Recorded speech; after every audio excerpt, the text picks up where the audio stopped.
Hey everybody, just taking a short break, early afternoon, just spread out some of the first wheelbarrow loads of fresh mulch from yesterday's tree service drop-off. You can see, haven't gone too crazy, but we are mulching in up to the wall and out a few feet from it. I'm going to share with you some of the things I found while I was mulching, so I don't spend a whole lot of time gazing at the plants along this section of wall, and some of the things that we're planning on implementing. And I'm going to talk to you about believing in your plants. So, first things first, one of the things I noticed underneath this canopy, the under canopy of forsythia, we have some oak, we have some elm, we have some maples, but we've also got some small blueberry bushes native to the area. So low bush and high bush blueberries grow naturally here in this shady spot underneath conifers and the under canopy of forsythias, and a few what I believe are autumn olives, given the ones that we have that I have recognized. Either way, some varietal of a silverleaf mixed in as well. That's alright. Nitrogen fixation for the win. So, all of these plants will be cutting back some of these forsythias. You can see them drooping over. They're pretty, but only for a little bit of time in the early season. I don't manage them actively enough to keep getting flowers off of them, and they don't provide too many yields. There's a little bit of forage for bees. There's some shelter, but you know, I could put hascaps in and get food out of it too. I could put seaberry in and get an actual hedge. I could put in any number of other bushes or plants.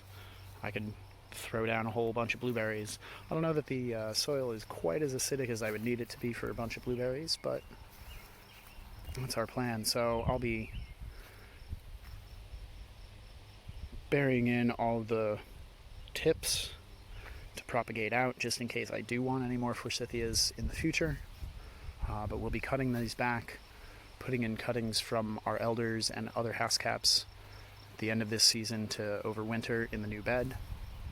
In the meantime, we're going to put down probably another load like this, another couple of inches, and let that just prep the bed area, cook down, feed this stuff, and increase the soil activity and the microbial life underneath while we wait.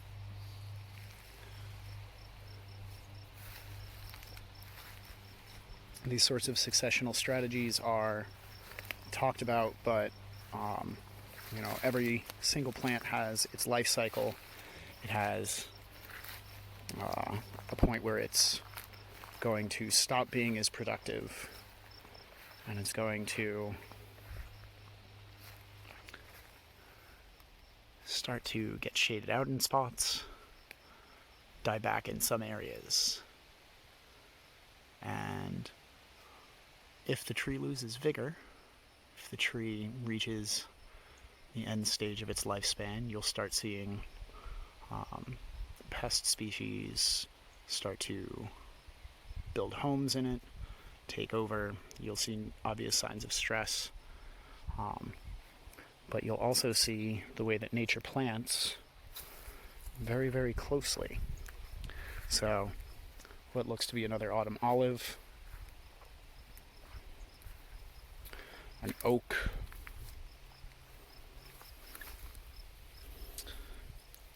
a couple of others, some small flowers, but you can see that this oak is growing within 4 inches of the root crown of this tamarack that it's under.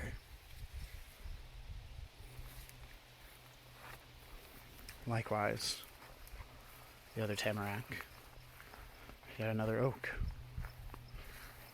and I think a beech, and a couple of other small things, some rowan, little things like that. Might even be a blueberry over here too. So you need to be able to take a look, plan out several years in advance. How is it going to grow up? How is it going to grow out? How is your system going to age? It's nice to think that we're just going to plop a tree down, it's going to take off, it's going to outlast us, but everything has its time. And we need to, as designers, as planners, as gardeners, decide how we are going to create those successional strategies in our own spaces. So think about the average lifespan of your trees, of your bushes. You can do things to maximize that lifespan, but if you're not planning for what's going to take over after that one starts to collapse down, you're going to be hurting for certain once it comes time to actually need that plant to have been growing this whole time. As far as believing in your plants, I tend to buy trees and shrubs that are hurting, that are not great. I like to dumpster dive for plants. One of these cases in point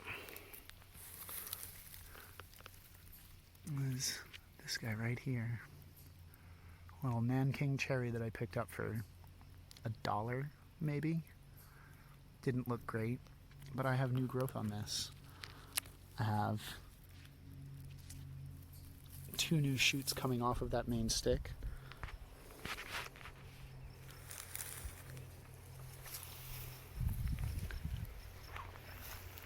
Up here in this cage, I have another Nanking cherry. You can't see it yet because it's so puny. But the big lesson that I get from my plants, look at them right there. It's so cute. There's all the dead growth. Stuff I stuck into the ground. It used to be up, but you know, life happens. But we have fresh growth, so I'm going to leave him. I'm going to take it as a positive. I'm going to look forward to the tree he's going to become.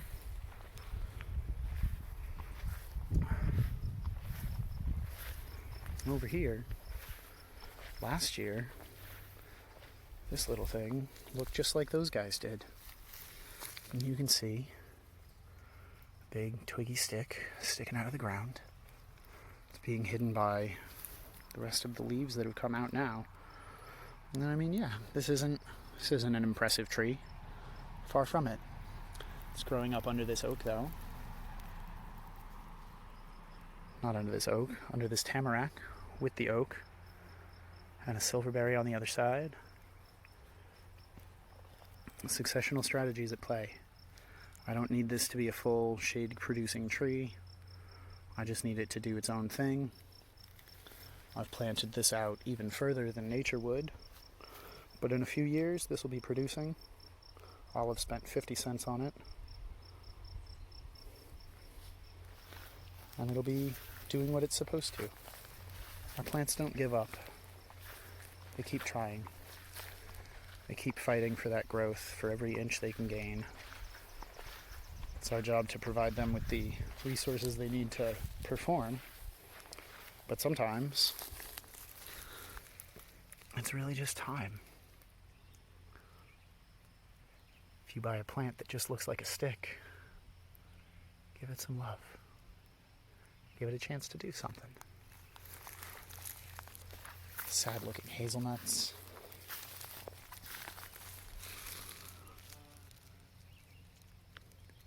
Super baby pawpaws. Whatever it is. I'm actually going to drop the shade cloth for this guy now, they get a little bit less sun.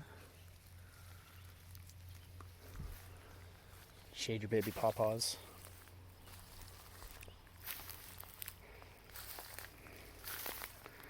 But yeah, we've got a garden project coming up for one of our friends where we're going to be planting in some trees and shrubs. So before we do that, I'll shoot some video, talk about managing nursery grown potted trees and addressing some of the misconceptions, common sense suggestions that we often hear when it comes to planting trees. There is a right way and a wrong way to go about it. And as we make our way over to this front bed up here, I'll tell you about some of it. So there are a lot of misconceptions about how to plant a tree, proper steps, how to dig the hole, how to prep the hole, how to prep the tree, all sorts of things. There's an entire series of industries set up to make money off of misconceptions and outright misinformation. So I'm going to show you guys how you can take trees that might even look like this. And yeah, this is in the ground. This is in one of my gardens. It tried to come back this year and just couldn't. Didn't cut it. But every single one of these trees here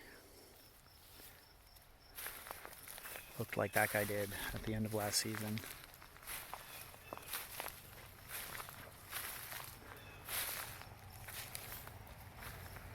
And with thoughtful techniques, with proper planning,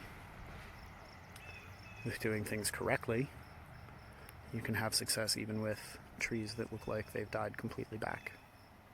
So we'll be taking a fresh tree and showing you guys some tips and tricks, ways that we maximize performance out of nursery planted potted trees. And yeah, I hope you'll join us for that. I just wanted to show you a little miniature success story over here with some plants that were going into a dumpster. They replaced a series of invasive bushes that we've cut out of this bed, and this year they are starting to take off again. So don't lose hope. Believe in your plants. Plan things out. Invest time, not just money. That's it for right now, but I hope you guys will join us again soon, and as always, thanks for watching.